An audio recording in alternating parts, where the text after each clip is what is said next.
K2 summit is only the beginning. The real battle is getting down. On 1 August 2008, 11 mountaineers from international expeditions died on K2, the second highest mountain on Earth, as the disaster unfolded. As July came to a close and forecasts predicted improving weather, several climbing teams reached Camp 4 on 31 July, preparing for the summit attempt as soon as conditions allowed. The groups included members from American, French, Norwegian, Serbian, and South Korean teams, along with Sherpas from Nepal, an international team sponsored by the Dutch company Notorious, and Pakistani high-altitude porters HAPs. They all decided to join forces for the ascent scheduled for Friday, 1 August. Additionally, a few independent climbers, a solo Spaniard, and an Italian pair, also made their push for the summit early that morning. In the early hours of August 1, 2008, the mountain seemed calm, giving no indication of the tragedy that would unfold. Climbers from all over the world, driven by their dreams of reaching the summit, began their ascent, unaware of the fate that awaited them. The Bottleneck, a notoriously dangerous stretch near the summit, would soon be the setting for a chain of events that would change the history of mountaineering forever. K2's reputation as a perilous and nearly untouchable summit has long been cemented in mountaineering history. Unlike Everest, which, while still deadly, is less technically demanding, K2 is considered a challenge for the most experienced climbers. Its steep, unpredictable weather and treacherous terrain have made it notorious for claiming lives, even in the best conditions. At the time of the 2008 disaster, the mountain had seen 80 deaths in its history, and its summit had only been reached by a select few. The expeditions that attempted K2 in 2008 were not for the faint of heart. Climbers hailed from various countries, each driven by a personal and collective ambition. Among them were seasoned mountaineers from Pakistan, South Korea, Nepal, and France, and though many had summited high peaks before, they were now tackling what is often regarded as the ultimate mountaineering test. The lead climbers of these international teams had years of experience climbing peaks such as Everest, Lhotse, and Makalu, with a combined wealth of knowledge on ice and rock climbing, high-altitude endurance, and survival in extreme conditions. Still, K2 had humbled even the most seasoned. Their motivations were clear. They sought the thrill of the ascent, the prestige, and the challenge. But as the climbers neared the summit, the challenges became clear. Not only the physical toll, but the mental and emotional strain that comes with venturing into the unknown. Among those on the expedition were Polish climbers, who had built a reputation for tackling some of the most difficult routes on the mountain. A South Korean team was also in the mix, known for their aggressive approach to the summit. Pakistanis, whose heritage and mountain knowledge gave them an edge in local terrain, joined as well. The varied backgrounds of these climbers, each with different approaches to mountaineering, set the stage for a unique, tense interaction of personalities and strategies. The climb began without incident, but each team member knew the stakes. K2 is no ordinary climb. Its isolation is not just physical, it is psychological. Once climbers pass the death zone, above 8,000 meters, their bodies begin to deteriorate. Oxygen levels drop, fatigue sets in, and each breath becomes more difficult. The ambition to summit must fight against the mounting dangers of exhaustion and the harsh mountain conditions. Yet, with the summit in sight, the climbers pushed on. They were not just aiming for K2's peak, but for an affirmation of their strength, skill, and ability to conquer nature at its most extreme. Little did they know, the mountain was about to reveal just how unforgiving it truly was. On August 1, 2008, the climbers began their final push toward K2's summit. The weather had been favorable in the preceding days, with clear skies and moderate winds, creating a sense of cautious optimism. However, as the teams ascended higher, the mountain's inherent dangers became more apparent. The death zone began to take its toll on the climbers, and the oxygen levels at altitudes above 8,000 meters had a debilitating effect. In these final stages of the ascent, the climbers had passed the notorious Bottleneck, a narrow, ice-covered couloir situated just below the summit. It was here that K2's reputation for unpredictability would soon become all too real. The climbers, already fatigued from the long journey, were about to be hit with a force they could not anticipate. The conditions, despite seeming manageable earlier, were beginning to deteriorate. The first sign of trouble came with a delay in reaching the summit. Some climbers began to tire, and decisions were made to rest for longer than initially planned.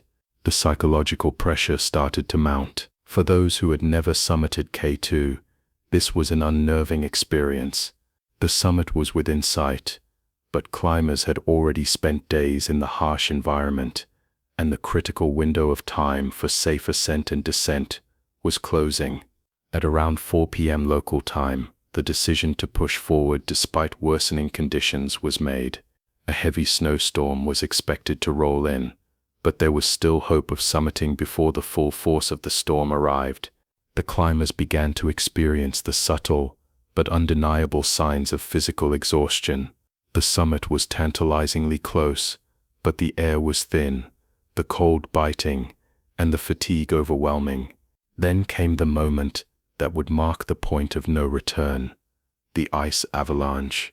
Without warning, an avalanche struck the Bottleneck, a region notorious for being the most perilous part of K2.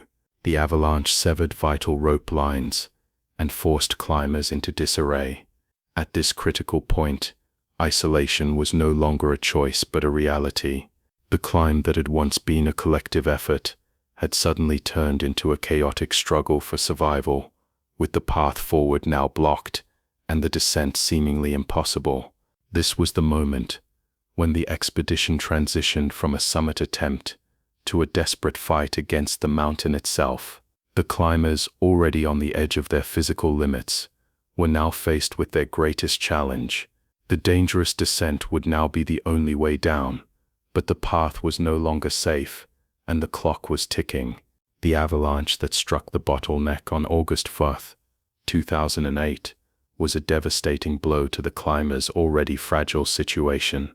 The narrow, precarious couloir had always been a bottleneck for expeditions on K2, but few had expected the deadly force of nature that struck. As the ice avalanche cascaded down the mountain, it tore through the ropes securing climbers to the mountain, severing vital links to safety and trapping them in the death zone. The climbers were now on their own, cut off from the lines of communication that could have saved them. The avalanche struck without warning, leaving the climbers stranded at the worst possible point on their ascent. Several members of the group were injured, and the rest, already exhausted from days of climbing in extreme altitude, were forced to face a new, terrifying reality: survival. For the climbers, the situation rapidly shifted from mountaineering to pure survival. The tools they had carried for the ascent now became instruments of survival. Ice axes, ropes, and crampons, once used for climbing, became the only means of making progress or even surviving. The climbers had to quickly adapt to their new environment, a place where their skills were no longer just about reaching the summit, but about finding a way to live long enough to descend. The first task was survival itself, shelter from the relentless cold and harsh winds. With no safe route down, climbers were forced to build rudimentary shelters.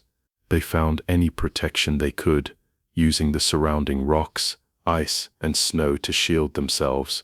For many, these shelters would be temporary at best, offering little in the way of real safety. The cold at this altitude could freeze exposed skin in minutes, and the thin air made every movement a struggle. For climbers who had crossed the Bottleneck, their only option now was to huddle together, conserve body heat, and wait for any sign of a chance to descend. Food was another crucial challenge. In the chaos of the avalanche, food supplies were scattered, and the climbers' provisions had been depleted from days of climbing. The climbers, exhausted and hungry, were now fighting against not only the cold, but also their body's inability to function without the essential nutrients and energy needed at such altitudes. Water, too, became a problem. While snow was plentiful, melting it for drinking posed its own dangers. Without fuel, the snow would remain frozen, and dehydration was becoming a real threat. Throughout the night, the survivors tried to maintain communication using radios, but the cold affected their ability to operate the equipment. There was little hope of outside assistance. With limited energy and an increasingly dire situation, climbers struggled to decide the best course of action. Many knew that their chances of survival were slim without proper shelter, supplies, and a safe route down the mountain. The next morning brought no reprieve. The storm had intensified, and the climbers' ability to make any progress was severely limited. In the death zone, where oxygen levels are at their lowest, every movement became a battle for survival. The climbers, already weakened, could only attempt the smallest actions to improve their chances. The urgency was palpable, but there was little they could do other than wait for a miracle. The psychological pressure was mounting. Some climbers were too weak to move, while others fought with their last reserves of strength, hoping for an opportunity to descend. The fear of death, the loss of comrades, and the brutal conditions pressed in from all sides. Time was slipping away, and the once orderly, planned ascent had now dissolved into a chaotic struggle for life. They were in a race against nature, and nature was winning. As the hours dragged on, the climbers were forced to make difficult decisions. Some were unable to continue their journey, succumbing to exhaustion, cold, or injury. The situation continued to deteriorate. Each new hour that passed brought with it a deeper sense of helplessness. It was clear that the mountain had taken its toll, and those left behind were now fighting not for the summit, but for the very survival of their bodies against the overwhelming forces of nature. As the climbers remained trapped in the Bottleneck after the avalanche, their survival was becoming increasingly uncertain. The freezing temperatures and severe altitude were pushing everyone to their limits. With little to no food and shelter, exhaustion took its toll on their bodies. Every breath was a struggle in the thinning air, and each movement required more energy than most could afford to give. By the second day of the disaster, climbers had been reduced to a state of desperate survival. Some of the injured had been left behind at higher altitudes, unable to continue or even move. The attempts to reach them were unsuccessful. The conditions were too harsh, and the risks too great. Time seemed to stretch endlessly as the survivors tried to make sense of their dwindling options. One of the most heartbreaking aspects of the disaster was the lack of communication between the teams. With the avalanche having severed vital rope lines and shelter scattered, climbers were now separated by miles of unforgiving terrain. Radios, weakened by the cold and intermittent battery power, provided only fleeting moments of contact, but nothing of substantial help. As the hours passed, the climbers' hope began to dwindle. They understood the harsh reality. The mountain had trapped them. On the descent, the loss of rope lines made a return impossible. Several climbers were severely injured in the avalanche and could not continue. Some were unable to walk, while others, already on the brink of physical collapse, were left behind in the icy wasteland of K2. Among them were 2 climbers from the South Korean team who had fallen behind due to exhaustion and injuries.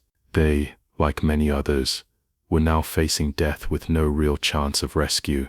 The decision was made to abandon them. The finality of this moment was palpable. In the world of high-altitude climbing, it is a harsh truth. Once you leave someone behind, they are often lost for good. For those who remained, the emotional toll of these decisions was impossible to ignore. Some climbers had been forced to make life-or-death choices, unable to save their fellow team members. Each step forward, taken with whatever strength was left, was now a reminder of what had been lost in the climb. The exhaustion was unbearable. The harshness of the environment was taking away not just physical strength, but the will to survive.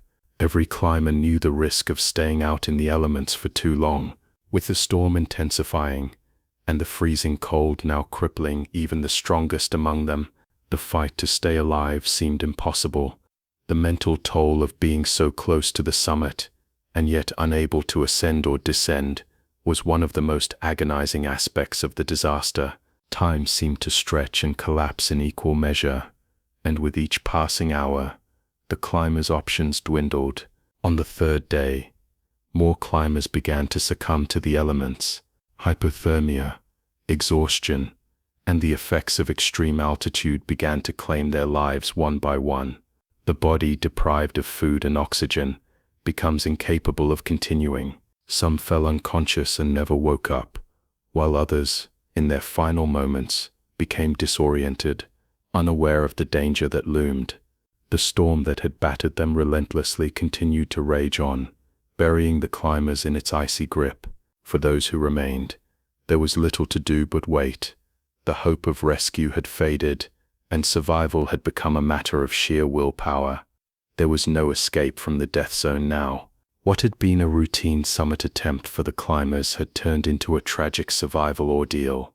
As climbers faced their final moments, some resigned themselves to their fate, while others, until the very end, held on to a thread of hope that a miracle might still come. But the mountain, indifferent to their suffering, showed no signs of yielding. As the days passed, and the storm continued to batter the high-altitude region, the climbers' hopes for survival became increasingly slim. The extreme conditions on K2 had claimed the lives of many, and the few survivors who remained were now too weak to move. The cold, the isolation, and the unbearable fatigue had taken a decisive toll on them. There was no longer any hope of summiting or even descending. K2, a place known for its indifference to human effort, had once again claimed its due. On August 3, 2 days after the avalanche and the ensuing chaos, the first rescue attempts were made. A team from the Pakistan Army, which had been alerted to the situation, ventured into the Bottleneck. The weather, however, remained harsh, with winds reaching speeds that made any attempt at rescue extraordinarily dangerous. The team was able to reach the site, but by the time they arrived, the majority of the climbers had already passed away from exhaustion, cold, or the aftermath of the avalanche. It was not until later that the exact toll of the disaster became clear. 11 climbers had perished, including both team leaders and support staff. Those who had been injured were beyond saving by the time help arrived.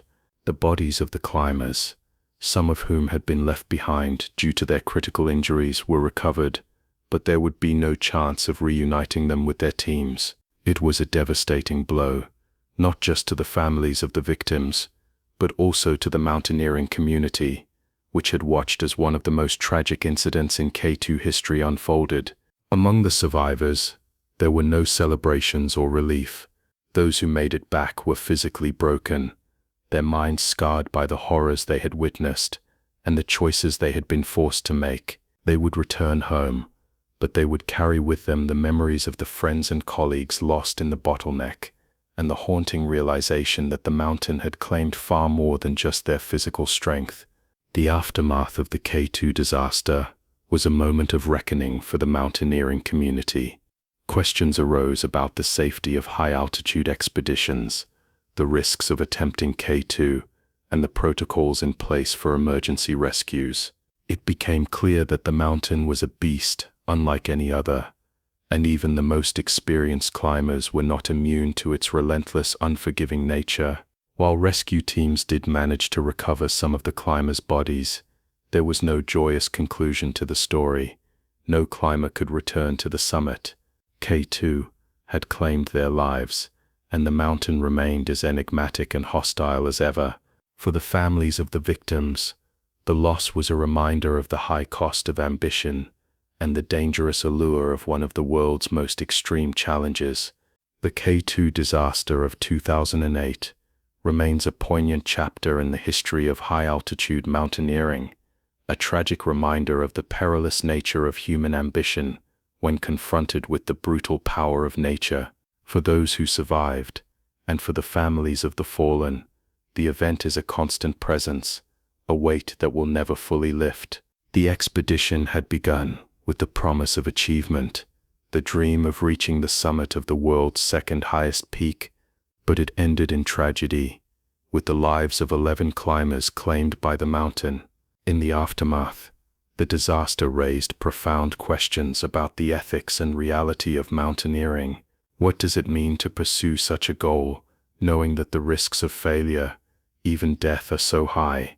The mountaineering community, already familiar with the dangers of extreme altitudes, was forced to confront the harsh truth that no summit, no matter how revered, is worth the cost of human life. For the families who lost loved ones, the disaster was an irreversible event, one that reshaped their understanding of risk, achievement, and loss.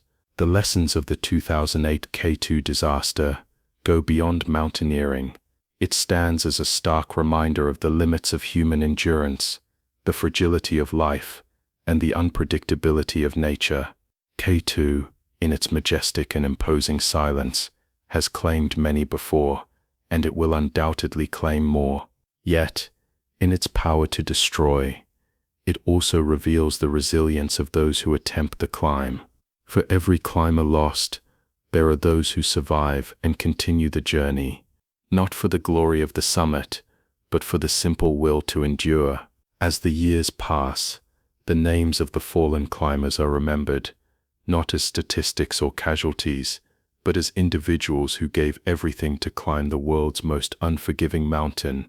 The mountain itself remains unchanged, an unyielding force of nature that towers above all.